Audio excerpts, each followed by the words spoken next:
ये कहना चाहता हूँ, आज़ादी के 74 साल बाद भारतीय संविधान में हमारे लिए ये फंडामेंटल राइट्स में वर्णित है कि हमको शिक्षा, स्वास्थ्य और रोजगार, मकान, निवास आदि सब चीज़ों का अधिकार मिला हुआ है, लेकिन आज तक ये लागू नहीं हुआ। क्यों?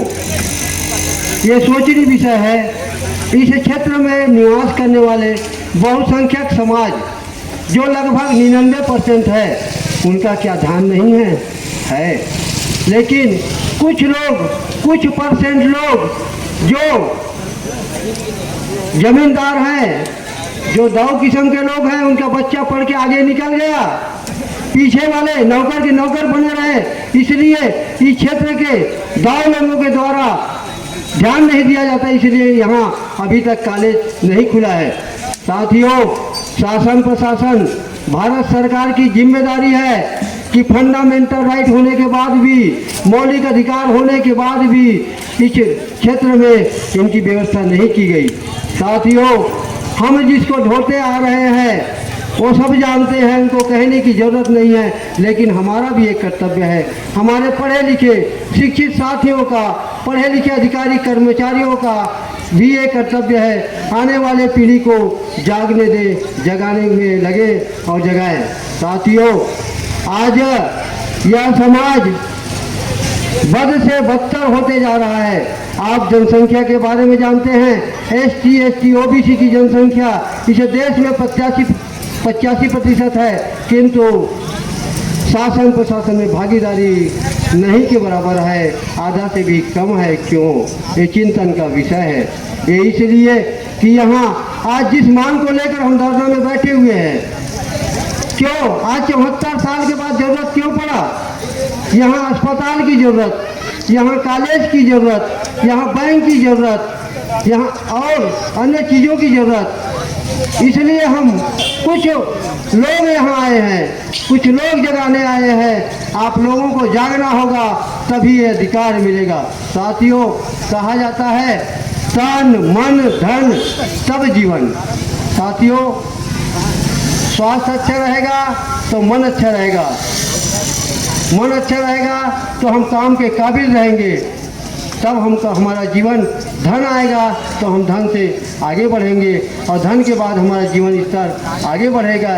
इसलिए साथियों, इस छोटे से कार्यक्रम को हल्के में ना लें, ये शुरुआत है। इसके बाद आग लगना स्वाभाविक है।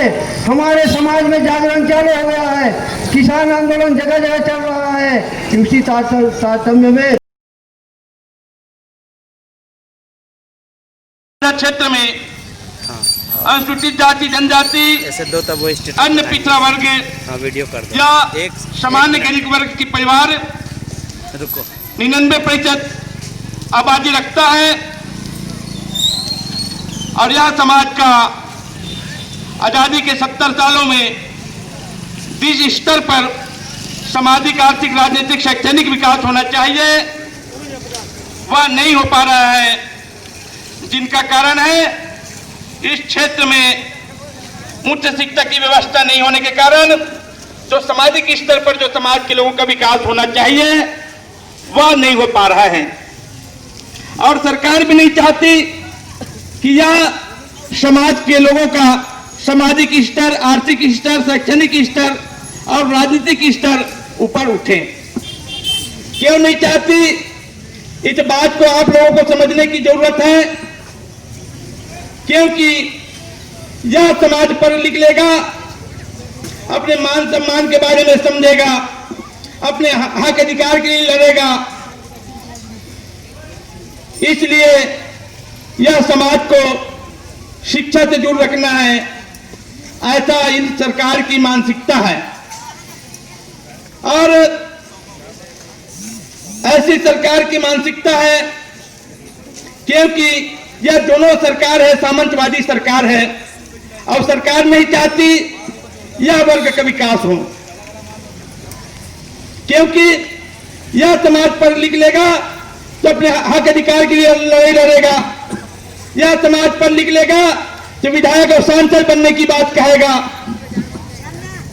इसलिए जहां आजादी के 74 साल बीत जाने के बाद इस प्रदेश में 15 साल भारतीय जनता पार्टी की सरकार रही और इसके पूर्व भी कांग्रेस की सरकार रही और 15 साल बीत जाने के बाद आज प्रदेश में कांग्रेस की सरकार है और 2 साल बीत जाने के बाद भी इस यहाँ महाविद्यालय की व्यवस्था नहीं किया। और जब हम बहुजन समाज पार्टी के कार्यकर्ता साथियों ने इस बात को ध्यान में रखकर यहाँ महाविद्यालय और यहाँ उप तहसील की मांग करने की गांव-गांव में जाकर समर्थन मांगने का काम किया तो कांग्रेस के लोग कहने लगे कि यह तो हमारी पुरानी मांग है, यह कहने लगे यह तो हमारी पुरानी मांग है, हमारी मांगों को आप लोगों ने चुरा लिया। तो मैं कांग्रेस के लोगों से कहना चाहता हूं कि आजादी के 74 साल में 50 साल आपकी सरकार रही तो आपने क्यों कहा यहाँ जालबांधा में महाविद्यालय नहीं खुलवाए।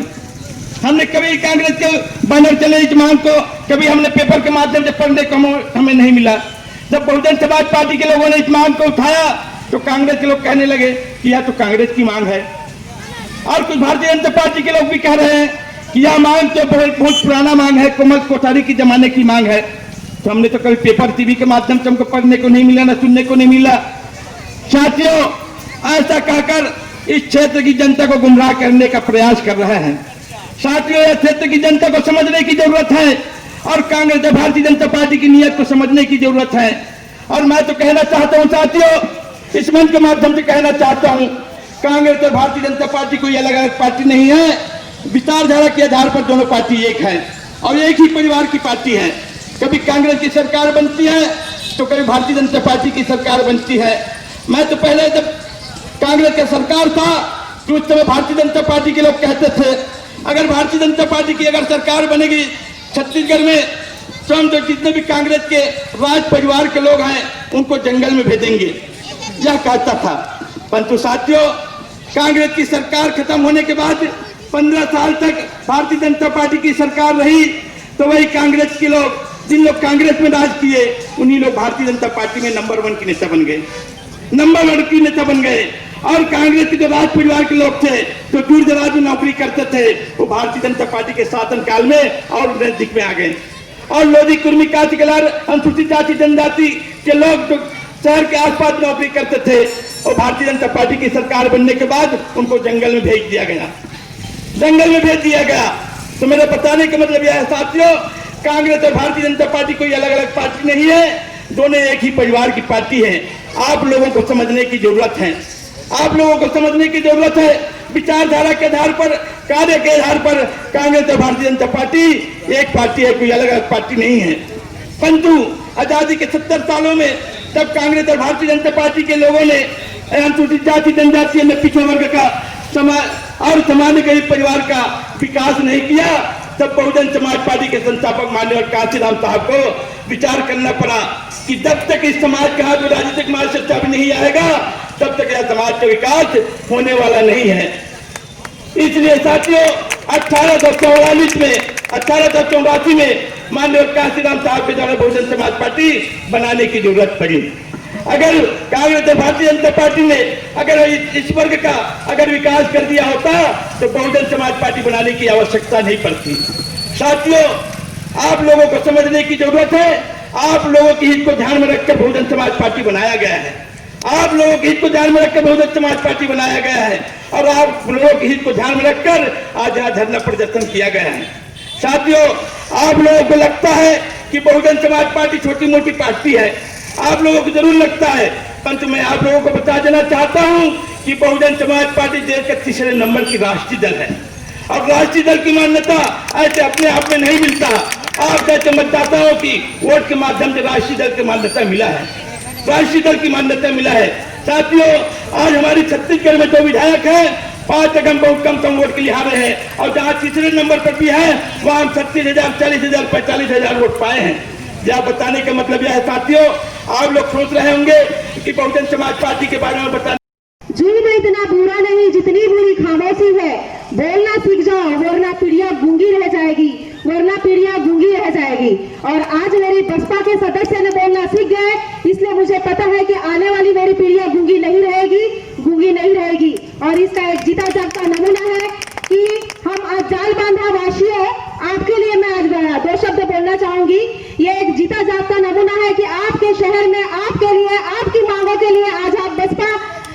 जितने जिम्मेदार और जागरूक साथी है वो आपके लिए लड़ रहे हैं, इसलिए आपका भी ये कर्तव्य बनता है कि आप हमें सहयोग ना दो लेकिन हमारी बातों को जरूर सुनो, क्योंकि अगर ये बातें मानी जाती है तो ये बातें आपके लिए होगी और सिर्फ आपके बच्चों के लिए होगी, ताकि वो पीढ़ियां जो आने वाली है वो गूंगी ना हो, वो गूंगी ना हो।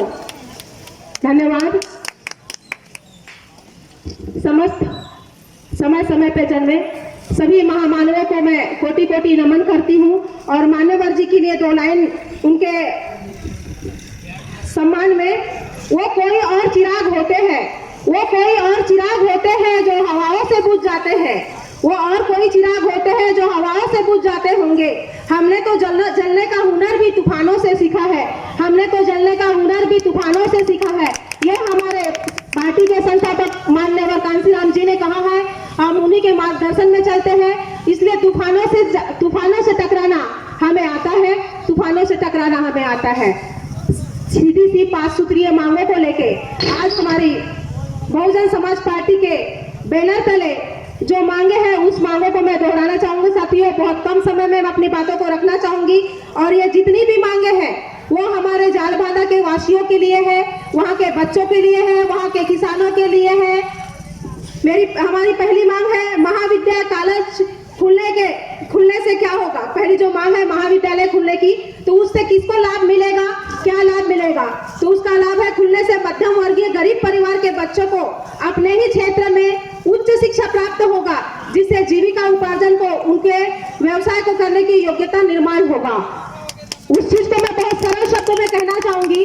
आज हमारे जो निर्धन बच्चे हैं जिनके पास पैसा नहीं है, पैसे के अभाव में वो शहर में नहीं जा सकते, अगर वो सारी सुविधा, वो जो महाविद्यालय है या कॉलेज की सुविधा उनको गांव में मिल जाती है, तो वो हर क्षेत्र का बच्चा, जो गरीब वर्ग का बच्चा है, वो भी आसानी से पढ़ पाएगा। ये हमारी पहली मांग है और ये मांग हमारे जालबांधा वासियों के बच्चों के लिए है। हमारी दूसरी मांग है उप तहसील बनने से, उप तहसील की मांग है। उप तहसील की मांग बनने से आपको क्या फायदा होगा, ये मैं ग्रामवासी के लिए बताना चाहूंगी।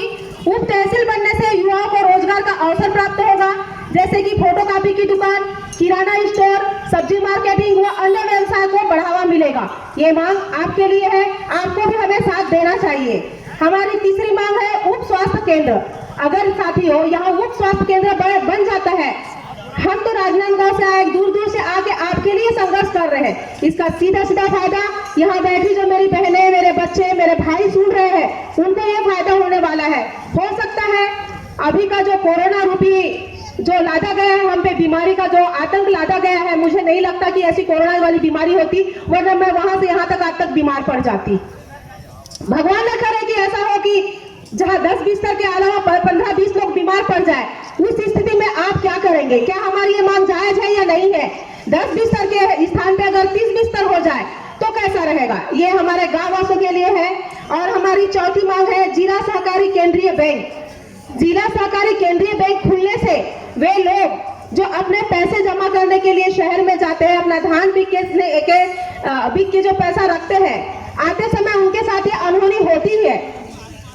कई घटनाएं आपने पेपर में सुने होंगे कि किसान धान बेच के आ रहा था, पैसा लेके आ रहा था, रास्ते में चोरी हो गई। ये सारी समस्याओं को दूर करने के लिए हमारी ये मांग है और ये जायज मांग आपके लिए है। और हमारी अंतिम मांग है बेरोजगारों व भूमिहीनों को बेरोजगारी भत्ता मिलने से। सभी किसान है जरूरी नहीं है, और सभी जो छोटे छोटे आज जो मार्केट में है, छोटी छोटी दुकानें लेके बैठे हैं, कई पढ़े लिखे भाई हमारे बेरोजगार हैं, छोटे छोटे धंधे करना चाहते हैं, उनके लिए एक भत्ता मिलना चाहिए। ये हमारी 5वीं मांग है और ये सारी मांगे हमारी जायज मांग है। ये जालबांधा वासियों के लिए हमारी मांग है। आपके लिए हमने आज एक दिन का धरना प्रदर्शन किया है। जहां तक मेरी आवाज जा रही है उन सबको हमको सहयोग करना चाहिए। बाबा साहब ने संविधान में ये अधिकार हमको दिए हैं, ये हमारा अधिकार है शिक्षा, स्वास्थ्य और रोजगार। यहाँ के राज्य सरकार को ये काम करना चाहिए, क्योंकि उनके काम पे जुए न रहने की वजह से हमको यहाँ आना पड़ता है और उनको ये दिखाना पड़ता है कि ये इनकी जायज मांग है और ये इनका अधिकार है। बाबा साहब ने ये भी कहा था, मेरी अंतिम बातें ध्यान में रखिएगा, बाबा साहब ने कहा था संविधान कितना भी अच्छा हो, संविधान कितना भी अच्छा हो, लेकिन संविधान को चलाने वाले अगर खराब है, जो आज के तमाम बातों को देखते हुए संविधान को चलाने वाला खराब हो तो वो संविधान भी खराब हो जाएगा, और संविधान कितना भी खराब हो और संविधान को चलाने वाले अच्छे होंगे तो संविधान भी अच्छा हो जाएगा। वो चीजें सारी दिखाई दे रही है। संविधान में सारी चीजें हैं, हमारे शिक्षा का, स्वास्थ्य का, रोजगार का, सारा चीज है, लेकिन उन बातों अंचल के जनता आप सभी से निवेदन करता हूं, एक बार मेरे साथ जोरदार अपने लिए नारा लगाएंगे, जय जवान जय किसान, जय जवान जय किसान। यह नारा मैं इसलिए लगा रहा हूं, इसलिए आप लोगों को निवेदन कर रहा हूं, छत्तीसगढ़ हो या भारत हो, मूलतः जवान और किसान पर ही निर्भर होता है। इसीलिए आज इस कार्यक्रम में, इस भव्य कार्यक्रम को अंजाम देने वाले हमारे तीनों साथी सेवक बघेल जी, माखन चंदेल जी और बंजारे जी के साथ आज के इस कार्यक्रम में हमारे बहुजन समाज पार्टी के दुर्ग जोन के मुखिया बहादुर कुर्रे जी, हमारे जिलाध्यक्ष दयालु चंदेल जी, लोकसभा के नेता रविता लकड़ा जी, जनपद पंचायत सभापति मंजू चतुर्वेदी जी, सरपंच जीठू मारकंडे जी, राम जी कंवर जी, फत्तू साहू जी और राजूलाल कुर्रे जी, छन्नू मारकंडे जी, रमेश महिलांगे जी, आप सभी को, कमल बंजारे जी, आप सभी को, साथ ही हमारी आवाज जहां तक जा रही हो, हमारी माता समान माताओं को, मेरे सामने बैठे हुए और साथ ही सामने दुकानदार, होटल, कपड़े दुकान, आने जाने वाले पुलिसकर्मी, पत्रकार साथी, आप सभी को इस बच्चे की तरफ से बहुत बहुत क्रांतिकारी सलाम करता हूं, नमन करता हूं। इस जालबांधा की धरती को मैं प्रणाम करता हूं। साथियों, 3 दिन पहले हम निरीक्षण में आए थे तो कुछ साथियों के मन में यह सवाल आया कि बहुजन समाज पार्टी को जालबांधा तो अच्छा खासा चल रहा है, अपने डिजाइन में यहाँ के लोग जी रहे हैं, खेती किसानी करते हैं, बच्चे पढ़ते हैं, बाजार होता है, लेकिन इस तरह से 9,000 रुपए खर्च करके हमारे साथियों ने यह कार्यक्रम क्यों किया? सबसे बड़ा सवाल यह होता है। देखिए, जब जालबांधा क्षेत्र का हमने जब सर्वेक्षण कराया तो हमें यह पता चला कि इधर एक तनाव है। तनाव किस बात का है? तनाव यहाँ पे बच्चों को वह एजुकेशन नहीं मिलता, स्वास्थ्य क्षेत्र में वाजिब स्वास्थ्य सुविधाएं नहीं मिलती। इसलिए जब हम एक दिन आए थे, यहाँ के चिकित्सक के पास बैठे तो उन्होंने कहा कि यहाँ इतनी दिक्कतें हैं स्वास्थ्य के क्षेत्र में, उपयुक्त और शिक्षित डॉक्टर नहीं होने की वजह से 15-20 दिन पहले एक लेबर पेन में महिला को बड़ी परेशानी हुई। तो मैंने धन्यवाद दिया अपने साथियों को कि इस तरह का जो प्रोग्राम आपने ऑर्गेनाइज किया। साथियों, आप लोगों को बहुत बहुत धन्यवाद कि आप लोगों ने 2 महीने से दिन रात मेहनत करके यह छोटा सा कार्यक्रम, मैं जानता हूं कि जालबांधा वासियों को यह लगता होगा कि बहुत कम संख्या है, मेरे साथियों को लगता होगा कम संख्या है, लेकिन इन मांगों को लेकर जो जालबांधा अंचल के हित में है, मैं यह कहना चाहता हूं, थोड़ी दूर में आप लोगों के बीच में, आप लोगों के क्षेत्र में आमनेर नदी बहती है। वो सहायक नदी है शिवनाथ नदी की, लेकिन वो आमनेर नदी बहती है मेरे गांव यानी कि जो मुड़ी पार है आमनेर, वो छोटा सा उद्गम स्थल आम के पेड़ के नीचे से निकलता है। वहां देखने से लगता नहीं कि आमनेर नदी इतना बड़ा होगा। तो यह मांग मेरे साथियों ने रखी है। अब इस कारवा को सत्ता में बैठे लोगों की जिम्मेदारी है कि आगे बढ़ाएं, और वर्तमान में जो छत्तीसगढ़ की मूल निवासियों की सरकार है उनसे हम आग्रह करते हैं, उनसे हम बांधा का जब इस पोटिया का, जब इस पवन तरह का कोई आदमी तहसील कार्यालय, एसडीएम कार्यालय खैरागढ़ में जाता है अपने बच्चे का आय प्रमाण पत्र बनाने के लिए, अपने किसी राजस्व के मसले के लिए, तो एसडीएम ऑफिस में या तहसीलदार ऑफिस में जाने से उसका दिल धड़कता है, पांव धड़कने लगता है। क्यों? क्योंकि आप सक्षम नहीं है। वो जो अधिकारी बैठा है, वो जो बाबू बैठा है, उससे हम बात करना नहीं चाहते। बात हमको कुछ बोल तो नहीं देगा, हमको इस कार्यालय से डपट के निकाल तो नहीं देगा। आपको सोचना पड़ेगा उस अधिकारी और आप में कितना क्या अंतर है। वो अंतर है शिक्षा का, वो अंतर है जीवन जीने के स्तर का। वो अधिकारी आपका मुलाजिम है, आपका नौकर है, इसी चीज को हम समझते नहीं हैं, और हम खेत की निंदाई करने वाले लोग डर के मारे उसके ऑफिस की चौखट पर चढ़ने से घबराते हैं। साथियों, इन्हीं मांगों को समझते हुए मैं आपको बताना चाहता हूं कि मेरा प्रतिशत अनुसूचित जाति और 7.5% अनुसूचित जनजाति मिला के 85% और 10% अल्पसंख्यक मिला के 85% जनता जो है, और उसके पास शिक्षा का स्तर जो है 85% के पास शिक्षा का स्तर, आपको जान के बहुत हैरानी होगी। इनके पास शिक्षा का जो स्तर है, इनका जो टीचर है, ये जो कलेक्टर हैं, आपको बताना चाहूंगा इस देश में 3600 कलेक्टर हैं, लेकिन 3600 कलेक्टर में इस ST SC OBC का जो चपरासी है और कलेक्टर है, उसकी जो संख्या है वो सिर्फ और सिर्फ 17.5% है। ये जो अंतर जो देखने को मिलता है वो खैरागढ़ में भी दिखता है और रायपुर में भी दिखता है। जब आप राजनांदगांव जाते होंगे आप किसी काम को लेके और आप सड़क से गुजरते होंगे और भर से एक बड़ी सी कार में कोई महिला चलाते हुए गुजरती होगी, तब हमें समझ में आता है कि हम कहाँ खड़े हैं और वो महिला और उसका परिवार पढ़ लिख कर कहाँ खड़ा है।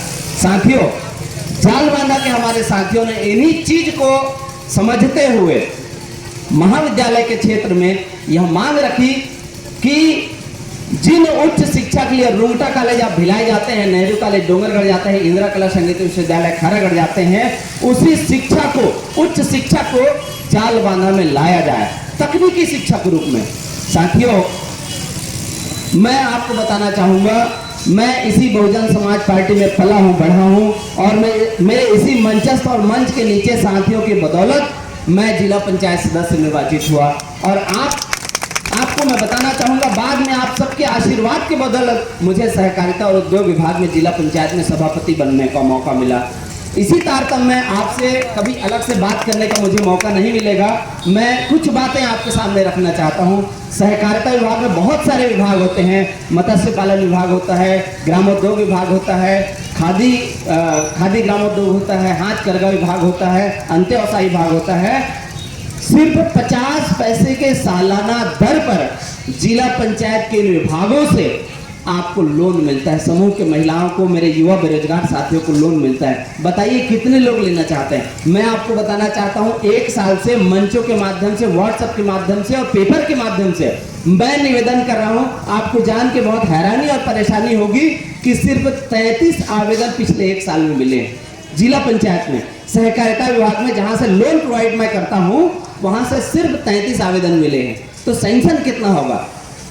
आज इसी जाल बांधे का कोई आदमी, हम इसको कहेंगे कि आप इनकम टैक्स क्या जानते हैं, इनकम टैक्स क्या होता है, तो उसको तो मतलब है धान अभी किस मात्रा में बिक रहा है, कितनी मात्रा में बिक रहा है, इससे मतलब है।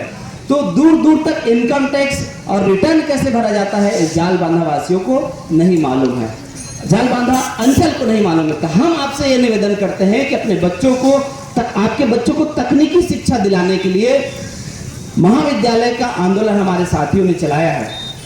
साथियों, और साथ ही कृषि के मामले में भी आप लोग साथ देंगे तो इस आंदोलन को कृषि महाविद्यालय के रूप में भी बदलेंगे।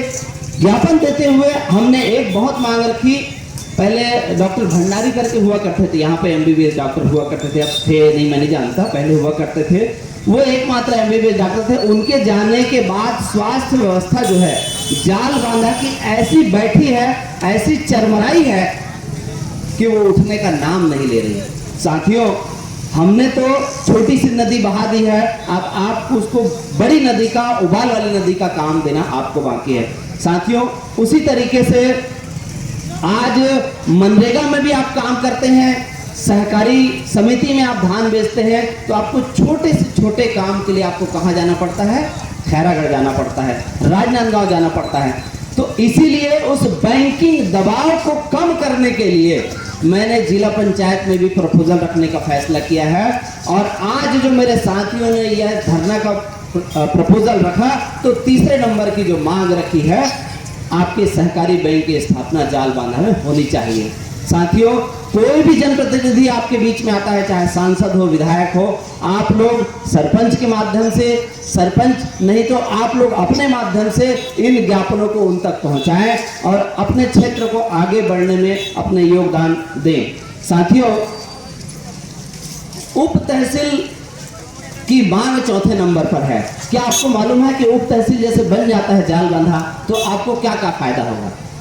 आपका तहसीलदार यहीं आएगा, आपका नायब तहसीलदार यहीं आएगा, आपके आय जाति का जितना भी काम होता है, आपके राजस्व, आज आपका पंजीयन कटा हुआ है। आप लोग देखे होंगे कितनी परेशानी हो रही होगी।